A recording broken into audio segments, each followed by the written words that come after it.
జగన్ మళ్ళీ గేమ్ మొదలు పెట్టారా?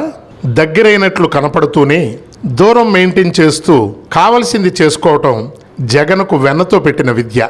ఈ విషయం చాలాసార్లు ప్రూవ్ అయింది. 2019 ఎన్నికల ముందే బీజేపీతో అండర్స్టాండింగ్ పెట్టుకుని ఆపద్ధర్మ ప్రభుత్వం టీడీపీ అయినా వైసీపీదే హవా అన్నట్లు చేశారు. అధికారులు ఆఖరికి చీఫ్ సెక్రటరీని కూడా మార్పించి కావలసింది చేసుకున్నారు. చంద్రబాబు ప్రభుత్వం పైన గ్రౌండ్ లెవెల్ అవినీతి పైన వ్యతిరేకత పెరగడానికి తోడు 10 ఏళ్ల జగన్ ప్రయత్నానికి సానుభూతి కూడా తోడవటంతో ఘన విజయం సాధించాడు.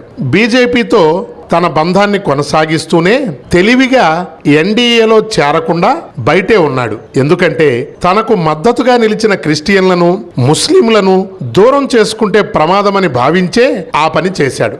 బీజేపీకి అవసరమైనప్పుడల్లా చెయ్యెత్తి జై కొట్టి వారి సంస్కరణలకు మద్దతు పలికి ఇక్కడ రాష్ట్రంలో మాత్రం సంక్షేమ రాగం బలంగా పాడారు. బీజేపీ అసలు టీడీపీ వైపు వస్తుందా లేదా అనే డౌట్ రావడానికి జగన్ బలీయమైన లాబీయింగే కారణమని చెప్పుకున్నారు. కానీ జగన్ ప్రభుత్వంపై వ్యతిరేకత ఉందని గ్రహించిన బీజేపీ తన ధోరణి మార్చింది. కానీ జగన్ను పూర్తిగా వదులుకోవటానికి సిద్ధంగా లేని బీజేపీ రహస్య బంధం కొనసాగించింది. ఇప్పుడు రాష్ట్రంలో ఎన్డీఏ ప్రభుత్వం నడుస్తోంది.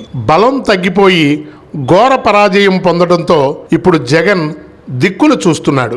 ఉంది డబుల్ ఇంజిన్ సర్కారు కాబట్టి బీజేపీ బహిరంగంగా ఏమీ చేయలేదు. అందుకే వారు కనీసం వ్యతిరేకంగా మారకుండా ఉండటానికి స్పీకర్ ఎన్నికలో కమలానికే మద్దతు పలికాడు జగన్. ఇక ఇప్పుడు ఢిల్లీలో ధర్నాలో ఇండియా కూటమి పక్షాలు మద్దతు పలకడంతో ఈక్వేషన్లు మారుతున్నాయా అనే టాక్ మొదలైంది. అయితే తాను బీజేపీ కాంగ్రెస్ లను కూడా పిలిచానని, వారిద్దరూ రాలేదని జగన్ చెప్పాడు. ఏమైనా ఇండియా కూటమికి దగ్గరవుతున్నట్లు కనబడుతూ బీజేపీకి డేంజర్ సిగ్నల్ చూపిస్తున్నాడు. అంటే తనను టచ్ చేస్తే అలా రివర్స్ అవుతానని చెప్పకనే చెబుతున్నాడు. ఒకవైపు పాత కేసులుండగా ఇప్పుడు టీడీపీ కొత్త కేసులను ఖచ్చితంగా పెడుతుంది. అందుకే వాటి నుంచి తనను తాను కాపాడుకోవడానికే ఈ పిల్లి మొగ్గలని కామెంట్లు వినబడుతున్నాయి. అందుకే ఏ కూటమిలోనూ చేరకుండా అందరికీ దగ్గరగానే జగన్ నాటకాన్ని నడిపిస్తున్నాడు. కానీ బీజేపీ ఎంత డేంజరో అర్థమైందో లేదో కానీ ఇలా చేయటం వలన బీజేపీ టార్గెట్ చేస్తే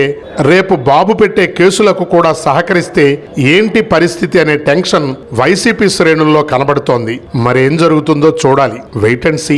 ఈ వీడియో గనక మీకు నచ్చినట్టయితే లైక్ చేయండి, షేర్ చేయండి, సబ్స్క్రైబ్ చేసుకోండి.